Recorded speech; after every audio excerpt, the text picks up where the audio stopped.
U.S. Army controls more firepower than most nations combined.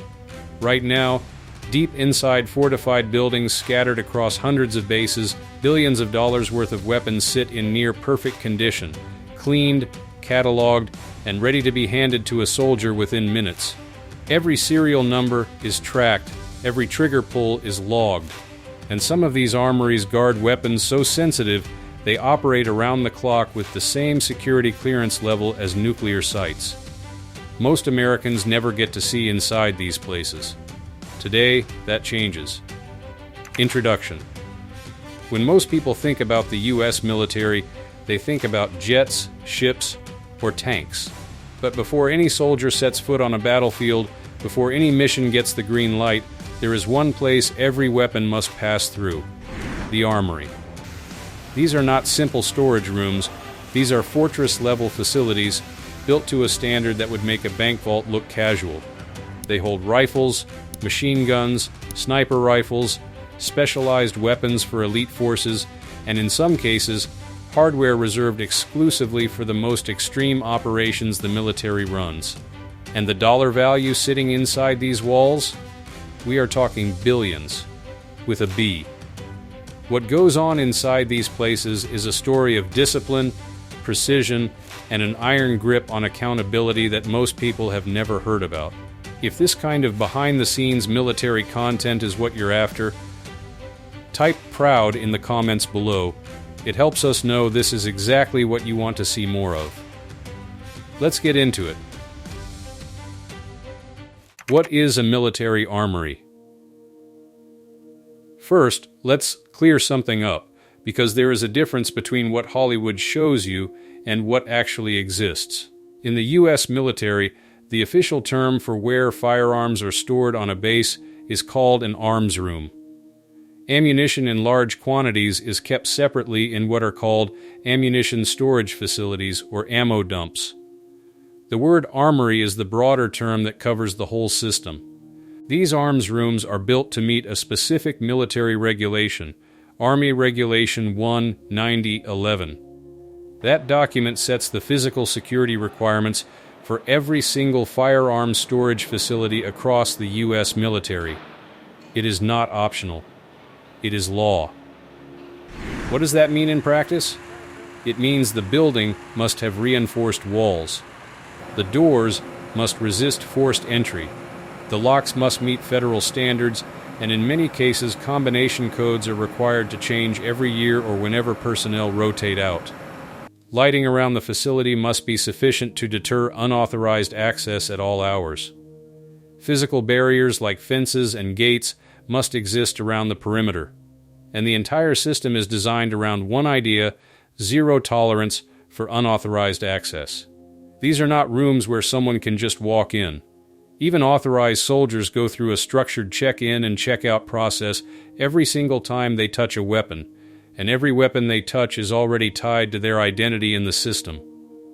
Now here is where it gets interesting, because the technology behind how these weapons are tracked has changed dramatically in recent years. The tracking system. Every firearm in the U.S. Army has a serial number. That serial number is not just a label, it is the weapon's identity. It gets logged into a centralized system that tracks where the weapon is, who last had it, when it was last inspected, whether it has had any malfunctions, and what maintenance has been performed on it. Modern armories now integrate barcode scanning and RFID tracking, radio frequency identification, so that inventory checks that once took hours can now be completed in minutes. Weapon tracking software gives armory specialists what they call a chain of custody, a complete record from the moment a weapon enters the system to the moment it leaves. This matters enormously, especially when you are talking about thousands of weapons stored in a single facility. Before any weapon leaves the armory, it is inspected. The soldier receiving it must confirm it is safe, functional, and clear of any live rounds.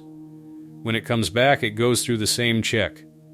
If a malfunction was reported in the field, that weapon is immediately flagged with a yellow maintenance indicator, physically tagged and pulled from the operational pool until it has been inspected by a trained armorer. Nothing malfunctioning goes back to a soldier, not once. That is the standard. And when you have weapons worth hundreds of millions of dollars sitting in one building, that standard is not just policy, it is national security. But here is something most people do not know. There is one armory in the U.S. military that operates at a completely different level. We are talking about a facility that guards weapons used to protect nuclear assets. And the rules there are not just strict, they are unlike anything else in the armed forces. That is coming up next. Nuclear-level security armories. Not every U.S. Army armory holds the same class of weapons. Most facilities manage standard infantry firearms, carbines, pistols, machine guns. But a select group of armories operates at an entirely different threat level. One of the most well-known examples is the 341st Security Support Squadron Armory at Malmstrom Air Force Base in Montana. This facility runs 24 hours a day, 7 days a week, every single day of the year. Its mission is to maintain and secure weapons used specifically by personnel who guard nuclear missile fields and base assets. Think about what that means. The soldiers pulling security at sites where intercontinental ballistic missiles are stored, they get their weapons from an armory like this. The weapons must be in perfect condition at all times. There is no acceptable margin for error. None.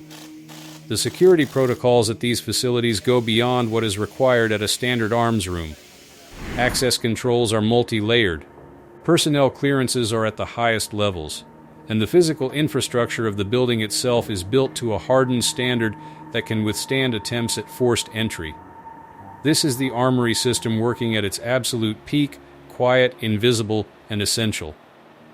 And here is the piece that often gets overlooked. These facilities also serve as the maintenance hub for those weapons.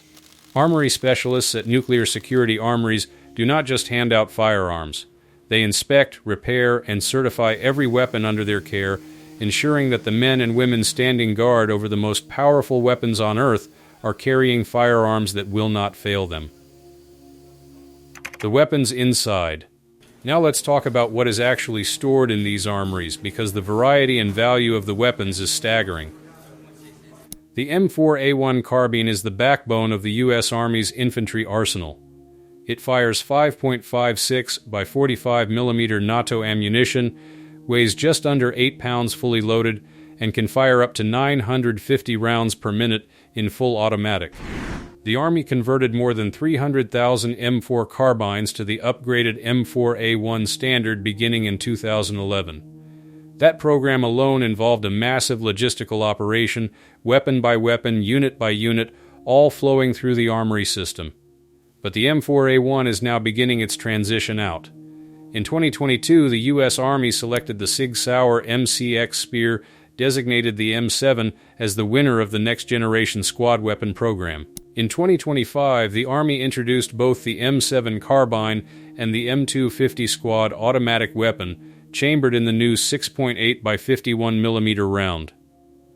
The Department of Defense plans to spend $395.5 million in fiscal year 2026 alone on these next-generation rifles and automatic weapons. On the handgun side, the Sig Sauer M17 and M18, military versions of the P320, replaced the Beretta M9 pistol that had served since 1985. In 2017, the Army awarded Sig Sauer a $580 million contract for the new handguns, with plans to purchase over 280,000 units across the services. For precision work, the Army's precision sniper rifle, used by dedicated marksmen, is expected to have over 20,500 units in the Army's arsenal by the end of fiscal year 2025. These rifles hold accuracy out to ranges that are hard to comprehend, beyond 1,000 meters.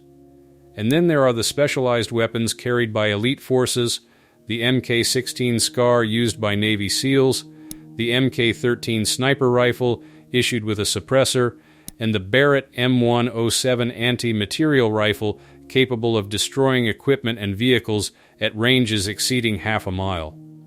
Each of these weapons flows through the Armory system. Each is tracked, maintained, and ready. The armorer, the unsung hero. Behind every combat-ready weapon is a person most people have never heard of. the armorer.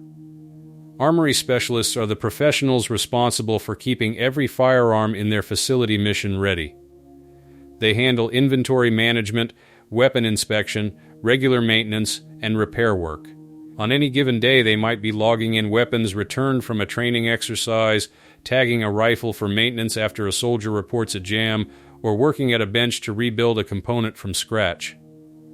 The skill level required for this work is significant. Out of 200,000 Marines, only 60 are certified to repair and build precision weapons, crafting components like barrels using blueprints and specialized lathes. At that level, the armorer is as much a craftsman as a soldier, and the work never stops. Armory specialists operate in facilities that run around the clock at major installations. They are responsible for weapons worth tens of millions of dollars, sometimes far more, and the accountability falls entirely on them. When a weapon goes out, they log it. When it comes back, they inspect it. If anything is off, they flag it. It is a system built on trust and precision, and the men and women who run it take that responsibility seriously. There is also a logistical side to the armory operation that most people never think about. What happens to all the spent brass after training exercises?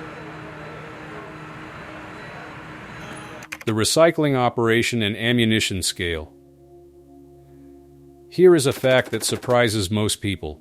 The U.S. military goes through so much ammunition during training and operations that they have built an entire recycling operation around the spent casings. At facilities like Joint Base San Antonio-Lackland, teams sort through tens of thousands of pounds of used brass casings every single week. These casings range from 9mm memory pistol rounds all the way up to massive .50 caliber shells fired by heavy machine guns. Before they can be recycled, every casing must be sorted, cleaned, and physically checked, because occasionally live rounds get mixed in with spent brass, and the military takes that safety risk with complete seriousness. The recycled brass generates tens of thousands of dollars in revenue, which gets reinvested directly back into military operations. And at the procurement level, the scale of ammunition storage and management is enormous. The fiscal year 2025 base budget allocated $84 million just for 5.56mm cartridges, procuring approximately 169 million rounds. That is for one caliber in one fiscal year across one branch of the Army's ammunition procurement program. When you add up the value of the firearms themselves, the ammunition stockpiles, the specialized weapons for elite forces, and the infrastructure required to store and maintain all of it, the figure runs well into the billions. This is a system that never sleeps, never takes a day off, and never allows a weapon to be handed to a soldier unless it is ready. That is the standard the U.S. Army holds itself to, and it is a standard that has been built and refined over decades of operational experience. Conclusion. The U.S. Army's armory system is one of the most disciplined logistical operations on the planet. From the arms room on a forward base to the hardened nuclear security armory running 24 hours a day in Montana, the entire system exists for one purpose: to make sure that when an American soldier needs a weapon, that weapon is ready. Every rifle tracked, every serial number logged, every malfunction pulled immediately, every weapon inspected before it leaves and again when it returns. The men and women who run these facilities, the armory specialists, the armorers, the weapons technicians, do not get the headlines. They do not get the recognition that goes to the soldier on the front line. But without their work, that soldier does not have a weapon worth carrying into a fight. The next generation of U.S. Army firearms is already being fielded. The M7 and M250, built by Sig Sauer, chambered in a round more powerful than anything the infantry has carried in decades. And as those weapons enter the system, they will be tracked, maintained, and secured with the same iron discipline that has defined these armories for generations. The U.S. Army does not leave anything to chance when it comes to its weapons. And now you know exactly why. If you found this valuable, hit the like button and subscribe. It helps more people find content like this, and it takes less than 3 seconds.